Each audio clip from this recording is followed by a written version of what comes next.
Everyone, welcome to the channel Pharmalics. आज के video में हम लोग पढ़ेंगे ड्रग्स एंड कॉस्मेटिक एक्ट के बारे में। If you are visiting this channel for the very first time, then please do hit that subscribe button for more details and we do have other social media platforms जिसमें आप visit कर सकते हैं। So let's move on to the main topic, that is drug and cosmetic act 1940। इसके definitions पढ़ लेते हैं सबसे पहले कि ये क्या है, and then will move forward with क्यों है and a lot of other things. So drug and cosmetic act क्या है? एक 19 ड्रग एंड कॉस्मेटिक एक्ट 1940 एक सेंट्रल लेजिस्लेशन है that provides the framework for regulating drug and cosmetics in the market. ठीक है, so it includes provision for standard licensing penalties with rules detailing schedules and procedures। तो ये क्यों बनाया गया था? टू इंश्योर ड्रग सेफ्टी, है ना, drug and cosmetics safety, effective and the quality of drug, to regulate import, manufacture, distribution and sale. ठीक है, to prevent standard adulterated and spurious products and to control misbranding and false claims. इन सब चीज़ों को manage करने के लिए drug and cosmetic act 1940 बनाया गया था। और drug and cosmetic act 5 chapters में डिवाइडेड है and there those chapters are divided, those chapters have 38 sections और वो 38 सेक्शंस 5 चैप्टर्स में अलग अलग डिवाइडेड है। For your information, if you don't know, the Cosmetic Act has been separated from the Drug and Cosmetic Act. Now it is a separate act, the Cosmetic Act 2020. So the arrangement of chapters देख लेते हैं कि कैसे arrange किया गया है। Chapter 1 includes introductory part, chapter 2 includes the drug technical advisory board, the central drug laboratory and the drug consultative committee के informations. Chapter 3 में import of drug and cosmetics. Chapter 4 में manufacturing, sales and distribution of drug and cosmetics. Chapter 5 में provision related to ASU drugs दिए गए हैं। Will see more about sections, के sections कैसे divide किए गए हैं इन चैप्टर्स में। सो सेक्शन 1 से 4 तक it's in chapter 1। Short title, extend and commencement, application for other laws and barred, definition जितने भी है वो सेक्शन 3 में मिलेंगे आपको। और सेक्शन 3A में जितने भी construction reference to any law not in force or any functionary not in existence वो मिलेंगे आप, not in existence in state of Jammu and Kashmir वो मिलेंगे 3A में। सेक्शन 4 में presumption as to poisonous substances मिलेंगे। ठीक है, चैप्टर 2 के बारे में बात करते हैं, उसमें 3 सेक्शंस हैं। ठीक है, drug technically advisory board, the central drug laboratory, the drug consultative committee के बारे में लिखा गया है। और जो 5 और 7 है वो दिया गया है आपके फर्दर सेक्शंस में and it is not related to ASU drugs. Chapter 3 में क्या है? Information about import of drugs and cosmetics. So if you want to import anything outside from outside the country, you need to see what is written in the chapter 3। ठीक है, section 8 से लेके section 15 तक सारे details दिए गए हैं for the drugs and cosmetics. Standard के बारे में, standard of quality, miss branded drug क्या होता है, अडल्ट्रेटेड ड्रग क्या होता है, मिस ब्रांडेड कॉस्मेटिक्स क्या होते हैं, सुपीरियर कॉस्मेटिक्स क्या होता है, ड्रग्स क्या होता है। They have given all the details, तो आप लोग देख सकते हो। Import of drug and cosmetics ये चैप्टर भी इम्पॉर्टेंट है और अपकमिंग चैप्टर जो हम बात करेंगे आगे वो भी इम्पॉर्टेंट है। ठीक है, प्रोहिबिशंस क्या क्या है for certain drugs and cosmetics, part of central government क्या है, applications relating to sea customs, part of custom officer, part of central government to make rules, offences क्या हो सकते हैं। सो ये सब चीज़ें चैप्टर 3 में दिया गया है। And chapter 3 is about import of drug and cosmetics. ठीक है, import of drug and cosmetics, अगर इससे रिलेटेड कुछ भी चाहिए then you need to check chapter 3। Now chapter 4 देखते हैं। ठीक है, चैप्टर 4 में सेक्शन 16 से लेके सेक्शन 33A तक दिया गया है। ठीक है, और चैप्टर 4 क्या बोलता है, किसके बारे में बोलता है? Manufacture, sales and distribution of drug and cosmetics के बारे में बोलता है। ठीक है, स्टैंडर्ड के बारे में बोलता है, मिस ब्रांडेड ड्रग्स के बारे में बोलता है, एडल्ट्रेटेड ड्रग्स के बारे में, कॉस्मेटिक्स के बारे में, prohibitions of manufacturing and sales of certain drugs and cosmetics. ठीक है, disclosure of the names of the manufacturer, ये सब के बारे में बोलता है। Inspector, government analyst, power of inspector, report to government analyst, penalties for manufacturing, sales and etcetera for cosmetics in contravention in this chapter, ठीक है. Penalties for non disclosure or name of the manufacturing. Penalties के बारे में मतलब जितने भी information तुमको चाहिए अगर मैन्युफैक्चरिंग सेल्स एंड डिस्ट्रीब्यूशन के related, then you should refer to chapter 4 section 16 से लेके 33A तक. बट यहाँ पे थोड़ा सा ट्विस्ट है. सेक्शन 33 क्या बोलते हैं? Chapter not to apply to ASU drugs. तो ये चैप्टर आयुर्वेदा सिद्धा यूनानी ड्रग्स को नहीं अप्लाई करती है. We will know that in coming slide. That is section chapter 4A section 33B से 33O तक एक अलग सा बनाया गया है provision related to ASU drugs. ठीक है. तो जितने भी आपने लिखा होगा कि this is not applicable for ASU drugs, जितने भी दिखा है that comes everything into chapter 4A. और ASU ड्रग्स के लिए अलग से एक प्रोविजन दिया गया है, जैसे हमने चैप्टर 1 में पढ़ा था. ठीक है. चैप्टर 2 में पढ़ा था कि ASU ड्रग्स का ड्रग टेक्निकल एडवाइजरी बोर्ड अलग से बना है, ASU ड्रग्स का ड्रग कंसल्टेटिव कमिटी अलग से बना है. ठीक है.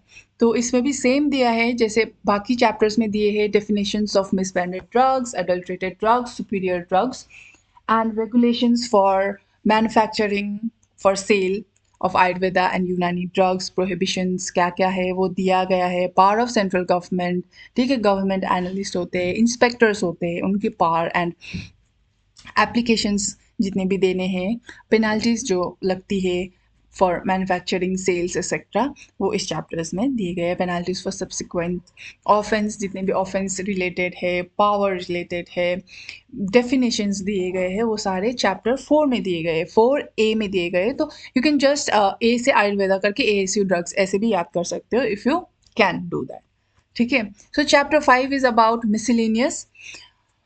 इसमें 33P से लेके सेक्शन 38 तक दिए गए हैं, जितने भी power to give direction, power to give directions, offences के रिलेटेड, पब्लिकेशंस के related, protections of action taken in good faith, ये सब मिसलिनियस जितने भी चीज़ें हैं चैप्टर 5 में दिए गए. Now will move forward with थोड़ा सा definitions of drug, cosmetic and few more definitions. तो ड्रग क्या है? A drug is a chemical substance that produces a biological effect when administered to a living organism. ठीक है, एक biological effect provide करते हैं, बट ड्रग क्या है? एक केमिकल सब्सटेंस है. कॉस्मेटिक्स क्या है? Any article intended to be rubbed, poured, sprinkled, or sprayed on the human body for cleansing, beautifying, altering appearance, excluding soap. ठीक है. लिपस्टिक हो गया, शैम्पूज हो गया, ऐसे बहुत सारी चीज़ें जो हम यूज़ करते हैं डेली बेसिस में, वो सब कॉस्मेटिक्स. क्रीम्स हो गए, है ना. तो ये सब चीज़ें कॉस्मेटिक्स के अंदर आते हैं. कॉस्मेटिक्स का डेफिनेशंस भी डिफरेंट डिफरेंट उसमें डिफरेंट डिफरेंट है. तो जस्ट मेक श्योर दैट कि वो डेफिनेशन FDA के रिलेटेड, EU के रिलेटेड ऐसे सही हो. ठीक है. You can go on their website and check the definitions what they have mentioned. But now ये और एक डेफिनेशन है, बहुत ही इम्पॉर्टेंट है ये चीज़ें. Miss branded drugs. A drug is misbranded if the label is false, misleading, or lacks required information. ठीक है. किसने फॉल्स लेबल कर दिया, अंदर कुछ और है बाहर कुछ और लिख दिया. ठीक है. मिसलीडिंग हो गया ना वो. तो lack of required information, information कुछ बेच रहे हो उसमें इन्फॉर्मेशन नहीं लिख रहे हो, रिक्वायर्ड इन्फॉर्मेशन नहीं लिख रहे हो, तो that comes under misbranded drug. Adulterated क्या होता है कि मिक्स्ड विद इंफीरियर और हार्मफुल सब्सटेंस. अंदर कुछ है और तुमने कुछ और भी मिक्स कर दिया है, दैट इज अडल्ट्रेटेड. ठीक है. अडल्ट्रेटेड होना मतलब मिलावट विथ हार्मफुल सब्सटेंस और कुछ और, जैसे दूध में पानी मिलाया वाला टाइप. ठीक है. पनीर में भी बहुत अडल्ट्रेशन होता है, वैसे वाला. स्पीरियर मतलब फेक और इमिटेटिंग अनदर ड्रग. ठीक है. कोई फेक है, कुछ और ड्रग्स को इमिटेट करे. Example adding chalk to medicine, right. So significance severe health risk हो सकते हैं. स्ट्रिक्ट पेनाल्टीज अप्लाई होते हैं. कहाँ पे? चैप्टर किस में था? 4 में. ठीक है. चैप्टर 4 में लिखा गया मैन्युफैक्चरिंग के बारे में, और चैप्टर 3 में लिखा गया है इम्पोर्ट ऑफ ड्रग्स के बारे में. सो पेनाल्टीज वगैरह सारे वहाँ पे दिए गए हैं. सो इम्पोर्ट हो तो चैप्टर 3 एंड मैन्युफैक्चरिंग हो तो चैप्टर 4. और if that is ASU drugs 4A में होता है, ठीक है।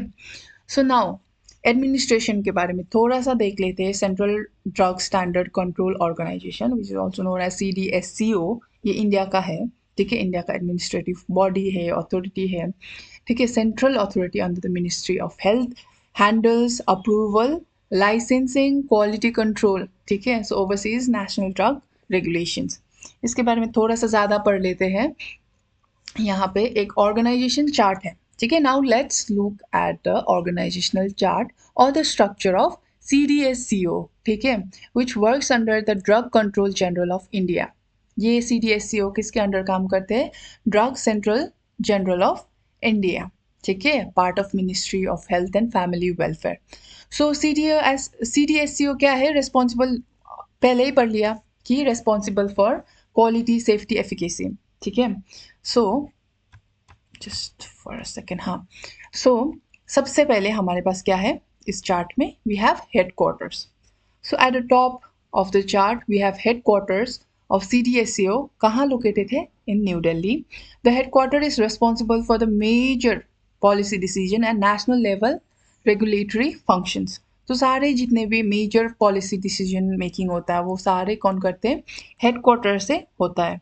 फॉर न्यू ड्रग्स, है ना, approval of new drugs, central licensing approving authority, ठीक है, लार्ज स्केल में किसी को लाइसेंसिंग देना हो for certain categories of drug, imports regulation, grant import licence, जितने भी ड्रग्स एंड कॉस्मेटिक्स के बारे में, कॉस्मेटिक्स के रिलेटेड हो वो करेंगे, and coordination with drug technical advisory board and drug consultative committee भी हेडक्वार्टर से होता है, और इंश्योरिंग बाकी तो गुड मैन्युफैक्चरिंग प्रैक्टिस एंड ये सब भी हेडक्वार्टर से होते हैं। And then we have 6 zonal office, ठीक है, ऑफिसेस है, और ये 6 का मतलब we have 6 zonal office located in the major across the India, ठीक है।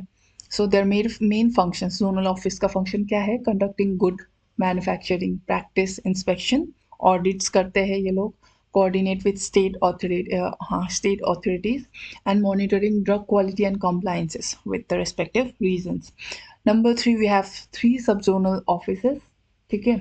So the strength, regional coverage for the CDSCO has 3 subzonal offices, ठीक है। 3 और सबजोनल ऑफिस है जो कि देखते हैं सेम चीज जो जोनल ऑफिस देखती है, GMP audits and coordinate with states, collection of samples, ठीक है। तो सेंट्रल और स्टेट के बीच में जो है वो सब जोनल ऑफिस देखती है। We have ports and airport office, ठीक है। 7 पोर्ट्स हैं, यहाँ पे 7 लिखा है, तो 7 पोर्ट्स हैं। तो these offices are responsible for regulating the import and export of the drug and cosmetics, inspecting consignment at ports, ठीक है, ensuring the import drug meets standard, कौन से स्टैंडर्ड? इंडियन स्टैंडर्ड्स, ठीक है। और we have laboratories, that is 6 laboratories, ठीक है। Role the major role includes testing of drug samples, validating the protocols, ठीक है, validating the test protocols, supporting quality assurance through the scientific analysis.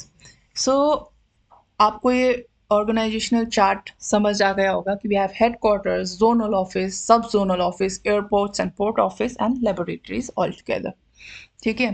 थोड़ा सा schedules के बारे में पढ़ते हैं। Schedules classified drugs and provide guidelines, ठीक है, एक ड्रग को क्लासिफाई करने के लिए और फर्दर ग्रैनुलर लेवल में शेड्यूल्स बनाए गए हैं, और उसको क्या देती है? गाइडलाइंस देती है। एक्ट के पास 2 शेड्यूल्स थे, रूल्स हैव 25, तो A to Y शेड्यूल से फॉर ड्रग, ठीक है। और क्यों ज़रूरी है ये?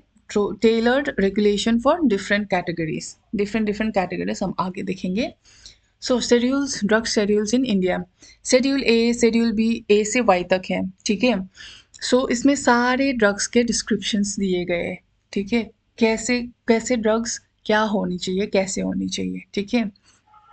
कैसे इंपॉर्टेंट देखते हैं schedule H, the drug label must display text RX and Schedule H drug warning and to be sold by retail on the prescription of registered medical practitioner only, ठीक है। तो ये अगर शेड्यूल एच में जितने भी ड्रग्स आते हैं, अगर वो that you are selling in the market, then this should be written R X and schedule H. और वार्निंग्स में होना चाहिए कि sold by retailer on the prescription of registered medical practitioner only लिखा होना चाहिए। ठीक है।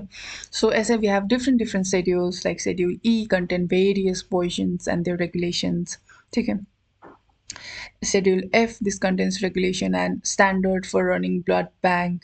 Schedule F contains regulations and standard for vaccines. Schedule F2, this contains regulation and standard for surgical dressings.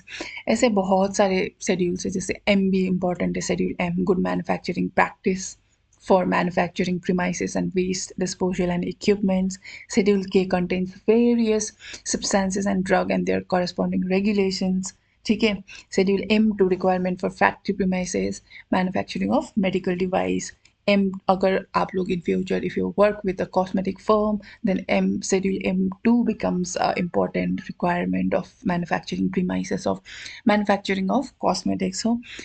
और भी ज़्यादा शेड्यूल्स है यहाँ पे। Schedule N contains various regulations and requirement for the efficacy running of pharmacy if you're planning to, you know, open the pharmacy shop in future. Contains various regulations and requirement for disinfectant fluid. So you have all the important, all the schedules for every drug or every category of drug and cosmetics, right? So contains schedule R, they contains various regulations and requirement for condoms and medical contraceptives के बारे में। Schedule Q contains a list of permitted dyes and pigment in soap and cosmetics. This all becomes important, when you work with cosmetic firms. And Schedule V देखो तो contains standard for drug patents, ठीक है। So Schedule Y contains requirement and guidelines for clinical trials.